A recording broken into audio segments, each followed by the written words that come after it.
Hi ನಮಸ್ತೆ ಎಲ್ಲರಿಗೂ daily update ಚಾನಲಿನ ಮತ್ತೊಂದು ವಿಡಿಯೋಗೆ ಸ್ವಾಗತ. ಸ್ನೇಹಿತರೆ, ಇವತ್ತಿನ ಒಂದು ವಿಡಿಯೋದಲ್ಲಿ ಮೇಷ ರಾಶಿಯವರಿಗೆ ಜೂನ್ ಮಾಸ ಭವಿಷ್ಯವನ್ನು ತಿಳಿಸ್ಕೊಡ್ತೀನಿ.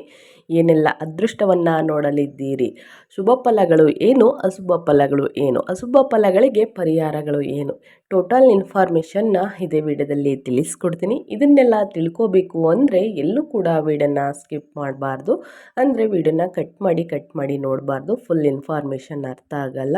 ಸೊ ಹಾಗಾಗಿ ಮೊದಲಿಂದ ಕೊನೆ ತನಕ ವಿಡಿಯೋನ ವಾಚ್ ಮಾಡಿ, ವಿಡಿಯೋದಲ್ಲಿ ಒಳ್ಳೆ ಮಾಹಿತಿ ಸಿಕ್ಕಿದ್ದಲ್ಲಿ ತಪ್ಪದೆ ವಿಡಿಯೋಗೊಂದು ಲೈಕ್ ಕೊಟ್ಟು, ಇನ್ನೂ ನನ್ನ ಚಾನಲ್ನ ಸಬ್ಸ್ಕ್ರೈಬ್ ಮಾಡ್ಕೊಂಡಿಲ್ಲ ಅಂದರೆ ಡೈಲಿ ಅಪ್ಡೇಟ್ಸ್ಗೆ ಸಬ್ಸ್ಕ್ರೈಬ್ ಆದರೆ ಇದೇ ರೀತಿ ಹೊಸ ಅಪ್ಡೇಟ್ನ ಪ್ರತಿನಿತ್ಯ ತಿಳ್ಕೊತೀರಾ.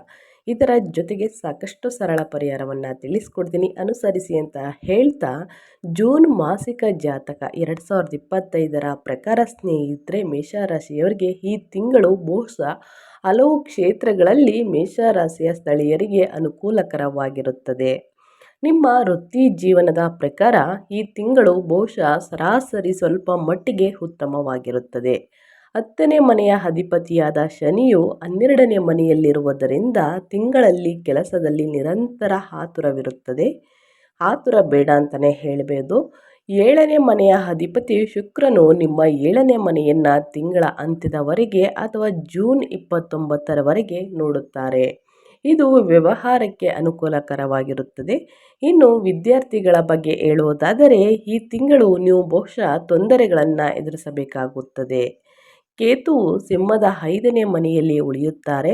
ಅದು ನಿಮಗೆ ಅನುಕೂಲಕರವಾಗಿಲ್ಲ ಸ್ನೇಹಿತರೆ. ಇದು ನಿಮ್ಮ ಶಿಕ್ಷಣದ ಪದೇ ಅಡಚಣೆಗಳಿಗೆ ಕಾರಣವಾಗಬಹುದು ಮತ್ತು ನೀವು ಅಧ್ಯಯನದಲ್ಲಿ ಆಸಕ್ತಿಯನ್ನು ಕಳೆದುಕೊಳ್ಳಬಹುದು.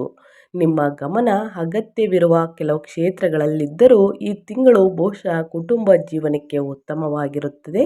ನೀವು ಪ್ರಣಯ ಸಂಬಂಧದಲ್ಲಿದ್ದರೆ ಈ ತಿಂಗಳು ನಿಮಗೆ ಸೂಕ್ಷ್ಮವಾಗಿರುತ್ತದೆ ಎಂದು ಜೂನ್ ಮಾಸಿಕ ಜಾತಕ 2025ರಲ್ಲಿ ಹೇಳುತ್ತಿದೆ ಸ್ನೇಹಿತರೆ. ತಿಂಗಳ ಪೂರ್ತಿ 5ನೇ ಮನೆಯಲ್ಲಿ ಕೇತುವಿನ ಸ್ಥಾನವು ನೀವು ನಿಮ್ಮ ಮತ್ತು ನಿಮ್ಮವರ ನಡುವೆ ತಪ್ಪು ಸಂವಹನವನ್ನು ಉಂಟು ಮಾಡಬಹುದು. ಇದು ನಿರಂತರ ಒತ್ತಡ, ಭಿನ್ನಾಭಿಪ್ರಾಯಗಳು ಅಥವಾ ವಾದಗಳಿಗೆ ಕಾರಣವಾಗಬಹುದು ಸ್ನೇಹಿತರೆ. ಇನ್ನು 7ರಂದು ಮಂಗಳವು 5ನೇ ಮನೆಯಲ್ಲಿ ಕೇತುವನ್ನು ಸೇರುತ್ತದೆ, ಅಂಗಕಾರಕ ಯೋಗವನ್ನು ರೂಪಿಸುತ್ತದೆ. ಇದು ನಿಮ್ಮ ಪ್ರಣಯ ಸಂಬಂಧದ ಮೇಲೆ ತೀವ್ರವಾಗಿ ಪರಿಣಾಮ ಬೀರಬಹುದು. ವಿವಾಹಿತರಿಗೆ ಶುಕ್ರನು 29ರಂದು ನಿಮ್ಮ 2ನೇ ಮನೆಗೆ ಪ್ರವೇಶಿಸುತ್ತಾನೆ. ಇದು ನಿಮ್ಮ ಸಂಗಾತಿಗೆ ಆರೋಗ್ಯ ಸಮಸ್ಯೆಗಳನ್ನು ಉಂಟು ಮಾಡಬಹುದು, ಆದರೆ ಅವರ ಅತ್ತೆಯ ಮೇಲಿನ ಪ್ರೀತಿಯನ್ನು ಹೆಚ್ಚಿಸುತ್ತದೆ. ಈ ತಿಂಗಳು ಹಣಕಾಸಿನ ಪರಿಸ್ಥಿತಿ ಸುಧಾರಿಸಬಹುದು ಮತ್ತು ನೀವು ಸರ್ಕಾರಕ್ಕೆ ಸಂಬಂಧಿಸಿದ ಕೈಗಾರಿಕೆಗಳಿಗೆ ಪ್ರವೇಶವನ್ನು ಪಡೆಯಬಹುದು. ಆರೋಗ್ಯದ ದೃಷ್ಟಿಕೋನದಿಂದ ಈ ತಿಂಗಳು ಬಹುಶಃ ಸ್ವಲ್ಪ ಪ್ರಕ್ಷುಬ್ಧವಾಗಿರುತ್ತದೆ ಅಂತಲೇ ಹೇಳ್ಬೋದು ಸ್ನೇಹಿತರೆ. ಎದೆಯುರಿ ಅನುಭವಿಸಬಹುದು. ಅದರ ನಂತರ 7ರಂದು ಪ್ರಾರಂಭವಾಗಿ ನಿಮ್ಮ 5ನೇ ಮನೆಯಲ್ಲಿ ಮಂಗಳ ಮತ್ತು ಕೇತು ಅಂಗಕಾರಕ ಯೋಗವನ್ನು ರೂಪಿಸುತ್ತದೆ. ಅದು ಜೀರ್ಣಕಾರಿ ಸಮಸ್ಯೆಗಳನ್ನು ಉಂಟು ಮಾಡಬಹುದು. ನಿಮ್ಮ ಆರ್ಥಿಕ ಸ್ಥಿತಿ ಬಗ್ಗೆ ಹೇಳೋದಾದರೆ 2025 ಜೂನ್ ತಿಂಗಳಿನಲ್ಲಿ ಸ್ನೇಹಿತರೆ, ಮೇಷರಾಶಿಗೆ ಸೇರಿದ ಜನರು ಆರ್ಥಿಕ ಸ್ಥಿತಿ ಉತ್ತಮವಾಗಿರಲಿದೆ. ಆರ್ಥಿಕ ವಿಷಯವಾಗಿ ವರ್ಷದ ಆರಂಭವು ಮೇಷರಾಶಿಗೆ ಸೇರಿದ ಜನರಿಗೆ ಶುಭವಾಗಿರುವುದು.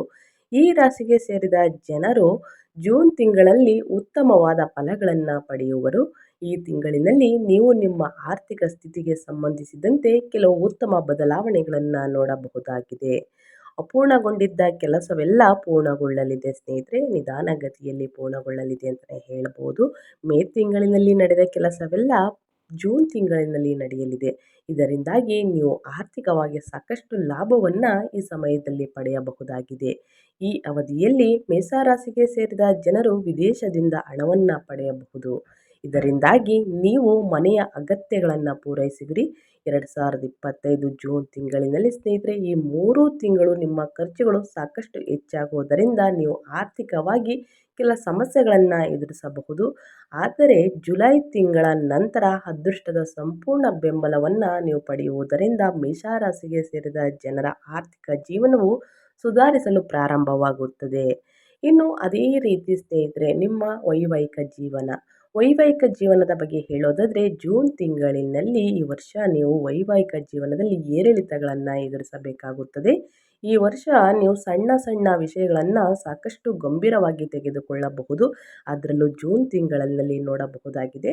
ಇದರಿಂದಾಗಿ ಅನಗತ್ಯವಾಗಿ ವಾದ ವಿವಾದಗಳು ಉಂಟಾಗುವ ಸಾಧ್ಯತೆ ಇದೆ. ವರ್ಷದ ಮೊದಲ 3 ತಿಂಗಳಿನಲ್ಲಿ ಅಂದರೆ ಸ್ನೇಹಿತರೆ ಮಾರ್ಚ್, ಏಪ್ರಿಲ್, ಮೇ, ಜೂನ್ ಈ 3 ತಿಂಗಳು 4 ತಿಂಗಳಿನಲ್ಲಿ ಅಂತಲೇ ಹೇಳ್ಬೋದು. ಯುಗಾದಿ ಮುಗಿದ ನಂತರ ಈ ವಾದ ವಿವಾದ ಮಾಡದೇ ಇರುವುದು ಉತ್ತಮ ಅಂತಲೇ ಹೇಳ್ಬೋದು. ಇನ್ನು ಜುಲೈ ತಿಂಗಳಿನಲ್ಲಿ ಗ್ರಹಗಳ ತನ್ನ ಸಂಚಾರವನ್ನು ಮಾಡಲಿದೆ. ಹಾಗಾಗಿ ನೀವು ನಿಮ್ಮ ಸಂಬಂಧದಲ್ಲಿ ಸ್ವಲ್ಪ ಸುಧಾರಣೆಯನ್ನು ನೋಡಬಹುದಾಗಿದೆ. ಈ ಸಮಯದಲ್ಲಿ ನಿಮ್ಮ ವೈವಾಹಿಕ ಜೀವನವು ಸಂತೋಷದಿಂದ ಕೂಡಿರಲಿದೆ. ಇನ್ನು ಆಗಸ್ಟ್ ತಿಂಗಳು ನಿಮ್ಮ ವೈವಾಹಿಕ ಜೀವನದ ಪ್ರತಿಯೊಂದು ವಿಷಯಕ್ಕೂ ಉತ್ತಮವಾಗಿರಲಿದೆ ಸ್ನೇಹಿತರೆ. ಇನ್ನು ಅದೇ ರೀತಿ ನಿಮ್ಮ ಪ್ರೇಮ ಜೀವನದ ಬಗ್ಗೆ ತಿಳಿಸೋದಾದರೆ ಮೇಷರಾಶಿಯವರಿಗೆ ಜೂನ್ ತಿಂಗಳಿನಲ್ಲಿ ವಿಶೇಷ ವ್ಯಕ್ತಿಯನ್ನು ಭೇಟಿಯಾಗುವ ಸಂಭವವಿದೆ. ಹಾಗೆ ಪ್ರೇಮ ನಿವೇದನೆಯನ್ನು ಮಾಡಬೇಕೆಂದಿರುವ ಜನರಿಗೆ ಈ ಜೂನ್ ತಿಂಗಳಿನಲ್ಲಿ ಉತ್ತಮವಾದ ಸಮಯವಾಗಿರುವುದು. ಹಾಗಾಗಿ ನಿಮ್ಮ ಪ್ರೀತಿಯನ್ನು ನಿಮ್ಮ ಸಂಗಾತಿಗೆ ಹೇಳಿಕೊಳ್ಳಬಹುದಾಗಿದೆ. ಸೆಪ್ಟೆಂಬರ್ ತಿಂಗಳಿನಿಂದ ನವೆಂಬರ್ ತಿಂಗಳ ಅವಧಿಯು ಮೇಷರಾಶಿಗೆ ಸೇರಿದ ಜನರ ಪ್ರೀತಿಯ ಜೀವನ ಸಂಬಂಧಿಸಿದಂತೆ ಸಾಧಾರಣವಾಗಿರಲಿದೆ. ಈ ಅವಧಿಯಲ್ಲಿ ನೀವು ನಿಮ್ಮ ಸಂಗಾತಿಯೊಂದಿಗೆ ಅತ್ಯುತ್ತಮವಾದ ಸಮಯವನ್ನು ಕಳೆಯಬಹುದು. ಇನ್ನು ನಿಮ್ಮ ವೃತ್ತಿ ಜೀವನದ ಬಗ್ಗೆ ತಿಳಿಸೋದಾದರೆ ನಿಮ್ಮ ವೃತ್ತಿ ಜೀವನದಲ್ಲಿ ಸಾಕಷ್ಟು ಏರಿಳಿತಗಳನ್ನು ಜೂನ್ ತಿಂಗಳಿನಲ್ಲಿ ನೋಡಬಹುದು. ಕೆಲವು ಪರಿಸ್ಥಿತಿಯಲ್ಲಿ ನೀವು ವೃತ್ತಿ ಜೀವನಕ್ಕೆ ಸಂಬಂಧಿಸಿದಂತೆ ಸಾಕಷ್ಟು ಕಠಿಣ ಪರಿಶ್ರಮ ನಂತರವೂ ಉತ್ತಮ ಫಲಗಳ ಪಡೆಯದೇ ಇರಬಹುದು. ನಿಮ್ಮ ಕಠಿಣ ಪರಿಶ್ರಮದಿಂದಾಗಿ ನೀವು ಮಾನಸಿಕವಾಗಿ ಹೆಚ್ಚು ಒತ್ತಡಕ್ಕೆ ಒಳಗಾಗುವ ಸಾಧ್ಯತೆ ಇದೆ. ಈ ಅವಧಿಯಲ್ಲಿ ಮೇಷರಾಶಿಗೆ ಸೇರಿದ ಜನರು ತಮ್ಮ ಜೀವನದಲ್ಲಿ ಆಲಸ್ಯವನ್ನು ಹೊಂದುವ ಸಾಧ್ಯತೆ ಕೂಡ ಇದೆ. ಹಾಗೆ ನಿಮ್ಮ ಸಹೋದ್ಯೋಗಿಗಳು ಮತ್ತು ಹಿರಿಯ ಅಧಿಕಾರಿಗಳ ನಿಮ್ಮ ಮೇಲೆ ಕೋಪಗೊಳ್ಳುವ ಸಂಭವವಿದೆ ಸ್ನೇಹಿತರೆ. ನಿಮ್ಮ ಯಾವುದೇ ಸಣ್ಣ ಕೆಲಸದಲ್ಲಿ ನೀವು ಅತ್ಯಂತ ಹೆಚ್ಚಿನ ಅಡೆತಡೆಗಳನ್ನು ಎದುರಿಸಬೇಕಾಗುತ್ತದೆ. 2026ರವರೆಗೆ ಸ್ನೇಹಿತರೆ ಗುರುಬಲ ಇರುವುದರಿಂದ ಜುಲೈ ತಿಂಗಳಿನಿಂದ ಹೊಸ ಕೆಲಸವನ್ನು ಪ್ರಾರಂಭಿಸುವ ಮೊದಲು ಸರಿಯಾಗಿ ಯೋಚನೆ ಮಾಡುವುದು ಒಳ್ಳೆಯದು. ಉತ್ತಮ ಯೋಜನೆಗಳೊಂದಿಗೆ ನೀವು ನಿಮ್ಮ ಹೊಸ ಕೆಲಸವನ್ನು ಪ್ರಾರಂಭಿಸುವುದರಿಂದ ನಿಮಗೆ ಶುಭ ಫಲಗಳು ಪ್ರಾಪ್ತಿಯಾಗಬಹುದು. ಇನ್ನು ಸೆಪ್ಟೆಂಬರ್ ತಿಂಗಳ ನಂತರ ನಿಮ್ಮ ಪರಿಸ್ಥಿತಿಯು ಸುಧಾರಣೆಯನ್ನು ಹೊಂದಲಿದೆ ಅಂತ ಹೇಳ್ತಾ, ಇನ್ನು ಮುಂದಿನದಾಗಿ ಸ್ನೇಹಿತರೆ ನಿಮ್ಮ ಶಿಕ್ಷಣ ಮೊದಲೇ ತಿಳಿಸಿರುವ ಹಾಗೆ ಅತಿಯಾದ ಅಧ್ಯಯನದ ಕಡೆ ಗಮನ ಕೊಡಬೇಕಾಗುತ್ತದೆ. ಮನೋರಂಜನೆ ಕಡೆ ಸ್ವಲ್ಪ ಗಮನವನ್ನು ಕಡಿಮೆ ಕೊಡಿ ಅಂತ ಹೇಳ್ತಾ ನಾನು ವಿಡಿಯೋನ ಎಂಡ್ ಮಾಡ್ತಾ ಇದ್ದೀನಿ. ದಯವಿಟ್ಟು ಇವತ್ತಿನ ಒಂದು ವಿಡಿಯೋ ಇಷ್ಟ ಆಗಿದ್ದಲ್ಲಿ ವಿಡಿಯೋಗೊಂದು ಲೈಕ್ ಮಾಡಿ. ಇನ್ನೂ ನನ್ನ ಚಾನಲ್ನ ಸಬ್ಸ್ಕ್ರೈಬ್ ಮಾಡ್ಕೊಳ್ಳೋದನ್ನೇ ನೋಡ್ತಿದ್ರೆ ದಯವಿಟ್ಟು ಸಬ್ಸ್ಕ್ರೈಬ್ ಮಾಡಿಕೊಂಡು ವಿಡಿಯೋ ವಾಚ್ ಮಾಡೋದರಿಂದ ಫುಲ್ ಇನ್ಫಾರ್ಮೇಷನ್ ತಿಳ್ಕೊತೀರಾ.